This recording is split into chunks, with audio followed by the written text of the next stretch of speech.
Momento de seguir con las noticias. Les recuerdo que estamos interactuando con usted a través de nuestro hashtag a las 10 p.m, nuestra cuenta oficial en Twitter, @Canal Antigua, las cuentas oficiales de nuestros analistas, @Pechicola, @HugoNC, @Frati Giovanni, y por supuesto también en nuestras cuentas en Facebook.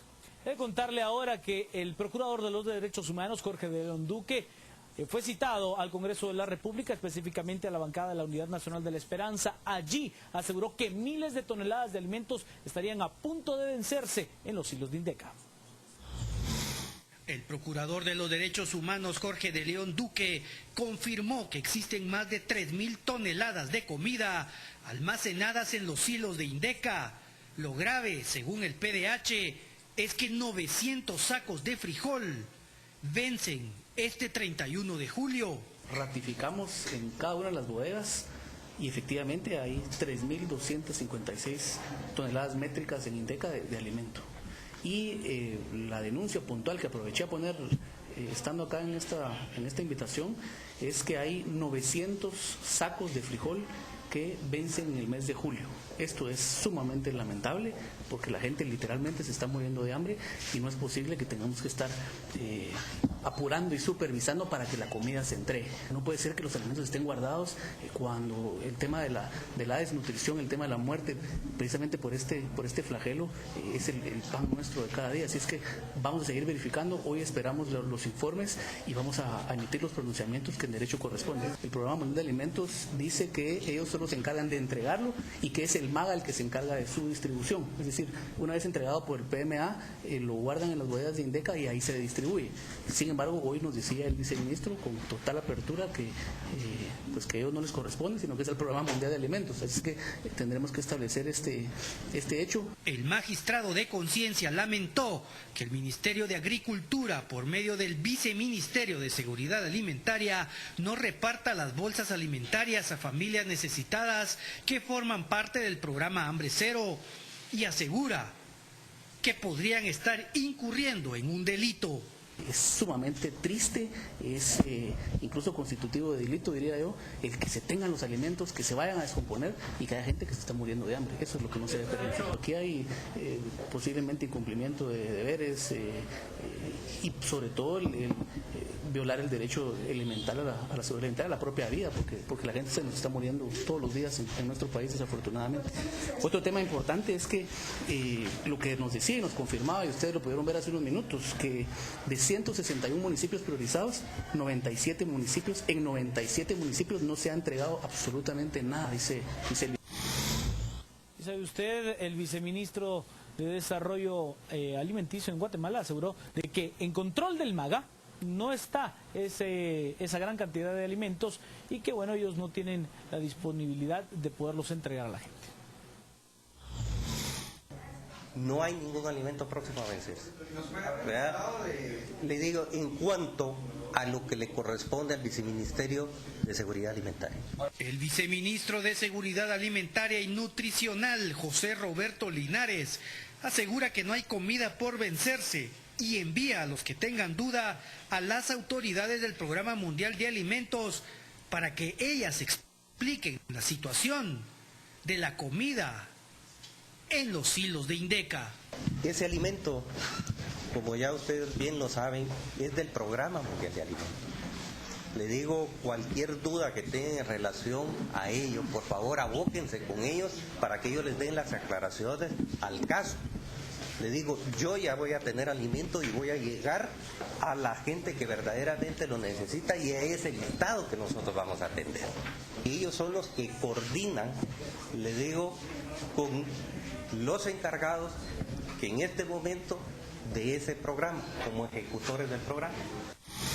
Abrimos la discusión a través de nuestro hashtag a las 10 p.m, nuestra cuenta @Canal Antigua. Vamos a nuestra cuenta en Facebook y nos dice Anita Muac, pero si esta decisión se llevó a cabo porque la señora Sandra regalaba para ganar votos, por eso fue, ahora seguimos aparte arrastrando deudas, arrastrando problemas por la UNE. Araceli Hernández Guzmán nos dice, increíble que esto pase, pero más aún que la gente de la UNE dé la cara, por favor. Sin duda, en un país con hambre, con los niveles de desnutrición que hay en Guatemala, es realmente increíble que un solo gramo de alimento se eche a perder por ineficiencia y por falta de voluntad. Bueno, aquí tal vez un poco para contarle a nuestros televidentes. El INDECA, el Instituto Nacional de Comercialización Agrícola, se crea en los años 70 para controlar la comercialización y la estabilización de precios de productos agrícolas en un momento en que había más dirigismo económico. Desde mediados de los 90, con la liberalización y las aperturas de los mercados, INDECA quedó a cargo de administrar las donaciones de alimentos del Programa Mundial de Alimentos, dirigidas principalmente a subsanar las crisis de desnutrición aguda que se producían en el país. Lo triste y lo que llora sangre es que hace un poco más de un mes los medios de comunicación estaban reportando la muerte de casi una decena de niños en Baja Verapaz por una situación de desnutrición aguda. El hecho de que haya alimentos donados por el Programa Mundial de Alimentos en los silos de INDECA y que no haya la capacidad de sacar esos alimentos y entregárselas a las poblaciones en mayor situación de riesgo, pues solo es una evidencia más, diría yo, en primer lugar, de la ineficiencia del Estado de Guatemala y en segundo lugar, de la ineficiencia de este gobierno. ¿Por qué ineficiencia del Estado?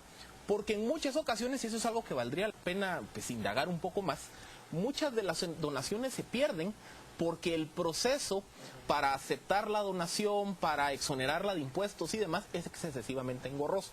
Pero en otras ocasiones, y es lo que le ha pasado a este gobierno en el particular, el Ministerio de Desarrollo, que es la institución responsable de implementar los programas sociales, la entrega de alimentos... La nueva institución. La nueva institución creada desde principios del 2012, ha sido muy lenta, muy ineficiente en empezar a mover su maquinaria. Entonces, aquí realmente hay un poco de las dos. Hay culpa en el diseño del Estado, pero también hay culpa en la actuación de gobierno. Yo coincido en el tema del Estado, porque a mí en lo particular me tocó ver en varias ocasiones llenas las bodegas de Conred y se echaban a perder las cosas. No podíamos darle agua a la gente, estando allí el agua. Hugo Navales. Bueno, sí, naturalmente el tema fundamental aquí es la ineficiencia del Estado, independientemente de la postura que uno tenga sobre los programas sociales de este tipo, particularmente sobre la bolsa solidaria, que pues muchos critican porque de hecho no resuelve el problema de fondo detrás de la desnutrición o detrás del acceso a alimentos, pues evidentemente ninguna política va a funcionar, ninguna política va a cumplir sus objetivos donde hay un Estado ineficiente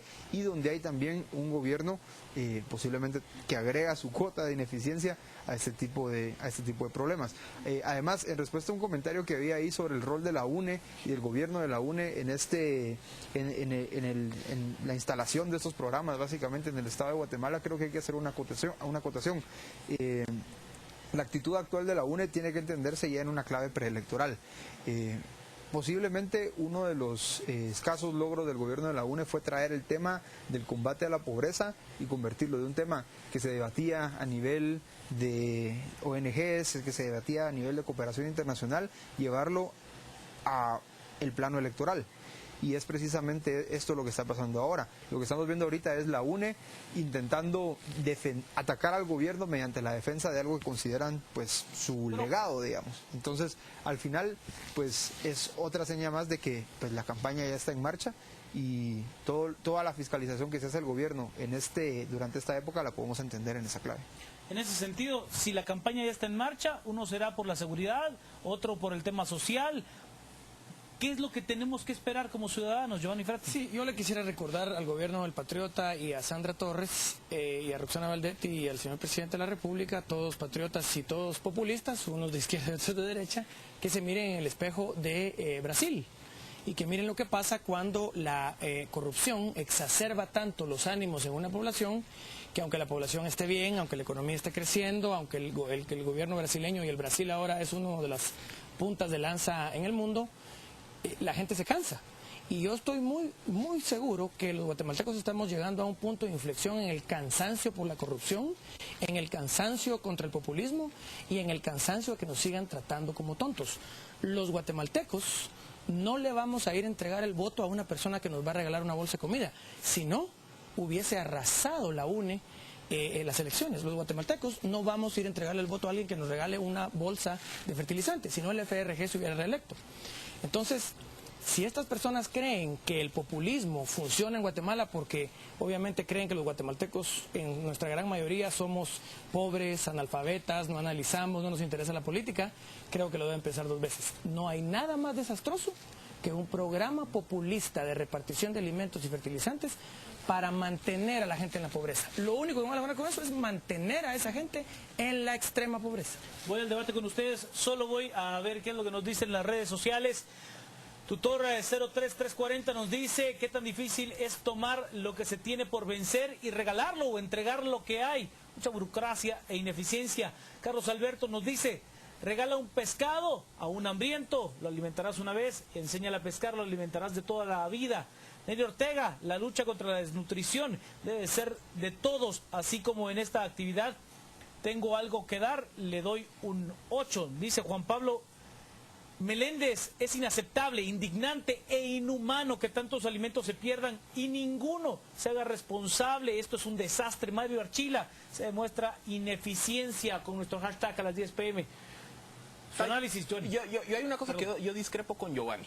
El Banco Mundial, el Programa Mundial de Alimentos, dentro de sus políticas a nivel mundial, han establecido que la entrega de alimentos sirve exclusivamente para solventar crisis agudas de desnutrición. Es decir, cuando tengo una población en una situación de desnutrición aguda a punto de morirse de hambre, pues el Estado sí debe de tener la agilidad para entregar alimentos.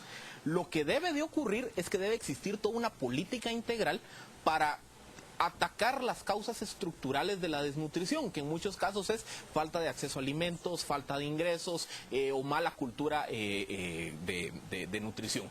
En el caso de Guatemala, lo que ha faltado es que nuestros programas sociales se han perpetuado en el marco de lo clientelar, de la entrega permanente de prebendas, de beneficios, de satisfactores sociales. Y yo también discrepo en el sentido de que en la elección pasada quedó evidenciada que la entrega sistemática de bolsas, de las transferencias condicionadas, de los 300 quetzales, le canalizaron a la UNE 1 millón de votos, a pesar de que su candidata presidencial no participó. Al final de cuentas, y eso se ve en Bolivia, en Venezuela, en Nicaragua, la entrega sistemática de satisfactores y de prebendas para la población, eventualmente lo que desarrolla es una red de lealtad, y eso se ve materializado, y ese es el incentivo perverso de estos programas. Más allá de migrar hacia proyectos para combatir las causales estructurales de la desnutrición, los gobiernos se quedan con el incentivo de entregar, porque lo que ellos buscan es redituar esa entrega permanente en votos. Y además hacer lo propio. Si aquel me daba 300, yo le doy 400, Hugo. Sí, no, yo coincido con Philip en ese sentido. Al final, los programas sociales sí fueron efectivos, tal vez no para combatir la pobreza, pero sí en esta relación clientelar que se estableció. Al final, la cantidad de diputados que metió la alianza UNE Gana en la elección anterior... Que después se le desbarató a uno, hay que decirlo. Por supuesto, cuando dejan de tener acceso al aparato clientelar del Estado, obviamente pues se desbandó esta bancada y quedaron mínimos como están. Yo creo que posiblemente ese es el reto más grande de este tipo de programas, pasar de criterios eminentemente políticos a la hora de asignar los recursos a criterios verdaderamente técnicos. Y es posiblemente otra de las grandes promesas incumplidas de este gobierno. La promesa de institucionalizar los programas sociales y volverlos técnicos a través del Ministerio de Desarrollo Social quedó en nada prácticamente. Yo tengo dos think tanks liberales, uno conservador y otro liberal en Estados Unidos, que quisiera que nuestros oyentes pudieran accesar: Cato Institute y Heritage Foundation, y que entren al análisis del Affirmative Action en Estados Unidos con la población negra pobre y se den cuenta la devastación social que ha sufrido esa población. ¿Por qué? Porque el gobierno norteamericano le regala, por ejemplo, a las madres solteras de color, dinero, comida, vivienda, proyectos de educación, cupones de alimentos. ¿Qué ha sucedido en las áreas urbanas norteamericanas con la población que recibe comida, alimento, cupones, dinero, etcétera, por estar en condición de pobreza? En esas áreas urbanas es donde más delincuencia organizada hay, donde más jóvenes se meten a pandillas, donde más deserción paterna hay. Los programas asistencialistas sociales norteamericanos de la Affirmative Action de los 70 han demostrado que no hay mejor forma de devastar a una población minoritaria o a una población en pobreza que subsidiarla y no sacarla de la pobreza a través de la forma en que todos los seres humanos salen de la pobreza de manera orgánica en el mundo, que es ahorrando, estudiando y trabajando duro. La ética de trabajo duro y la enseñanza de las, digamos, virtudes capitalistas o las virtudes de mercado a la población joven